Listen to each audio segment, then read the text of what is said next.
Comment réagir face aux objections de c'est une pyramide ou ton business est une arnaque?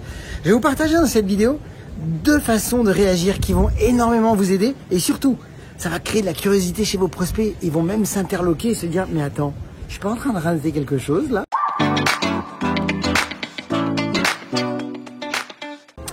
Donc oui, l'objection que c'est une pyramide, c'est une arnaque, c'est évidemment l'une des plus difficiles à gérer au démarrage de votre activité, si vous m'écoutez, ou si vous accompagnez vos nouveaux partenaires, vous devez les préparer à ça, vous devez leur faire anticiper leur façon de réagir face à ça, parce que oui, ça mine le moral et ça a tendance à décourager beaucoup de marketeurs. Alors on va voir justement qu'il y a 2 façons de se positionner face à cette objection. Et vous allez voir que cette objection, elle est facile à traiter et elle est naturelle. Donc, on va aborder les 2 stratégies de l'objection de c'est une pyramide. C'est parti. Donc, la première chose, c'est d'abord de se rappeler que, on obtient et on attire les objections qu'on redoute le plus.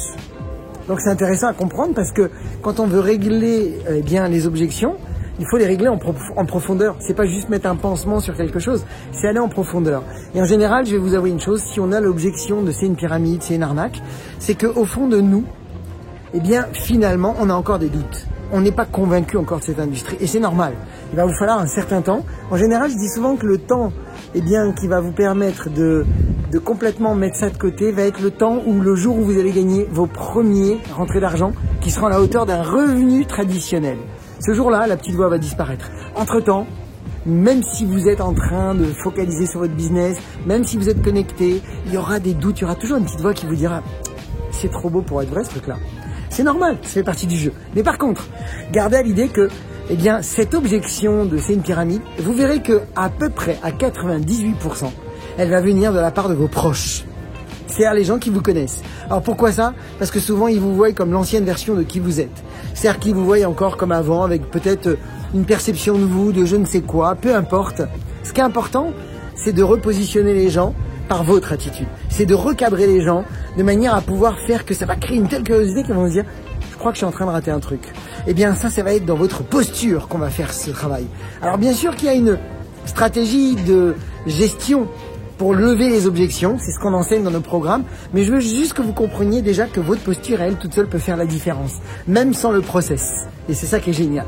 Donc, la première chose, c'est qu'il faut comprendre que tous les marketeurs de réseau, de manière générale, quand ils reçoivent cette objection, ils se mettent sur la défensive par défaut. Donc, première chose que vous devez faire, c'est vous mettre dans la détente.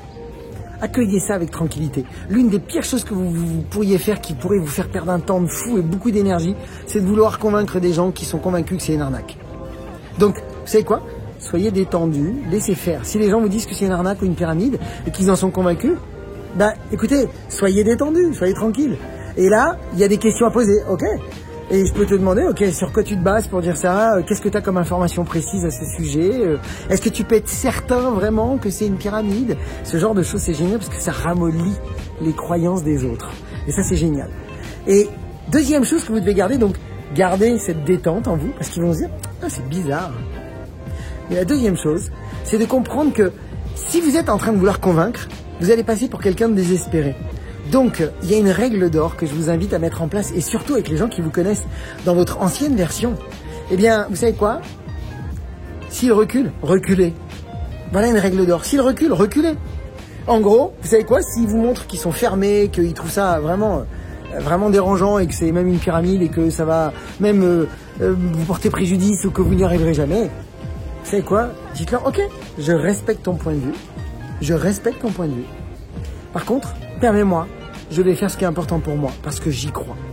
Et dites-leur, voilà, je respecte, c'est certainement pas fait pour toi, je peux tout à fait comprendre, je suis désolé, je vais devoir te laisser, parce que là j'ai 2 rendez-vous, ou j'ai un rendez-vous, même si vous n'en avez pas, assumez votre posture et reculez. C'est-à-dire, ne vous engagez pas à vouloir convaincre, partez, laissez-les avec leurs convictions, à part si vous utilisez la méthode qu'on enseigne de traiter les objections. Mais là, je suis encore en train de vous dire, ce que je suis en train de vous partager, c'est pour les gens les plus proches. Et j'adore faire ça. Pourquoi je vous recommande de le faire? Parce que je peux vous garantir que, au moyen et long terme, vous allez faire pencher la balance du bon côté. Ils vont vous observer, ils vont regarder comment vous vous comportez. Et si vous restez focus et que vous avancez, vous allez les attirer. Parce que, qu'est-ce qui motive l'être humain? La peur de rater quelque chose. Donc, gardez à l'esprit que votre posture peut faire toute la différence avant tout. Voilà. Voilà mes amis, partagez cette vidéo dans vos équipes parce que vous le savez, ça va les aider et ça pourrait les aider dans cette période particulière.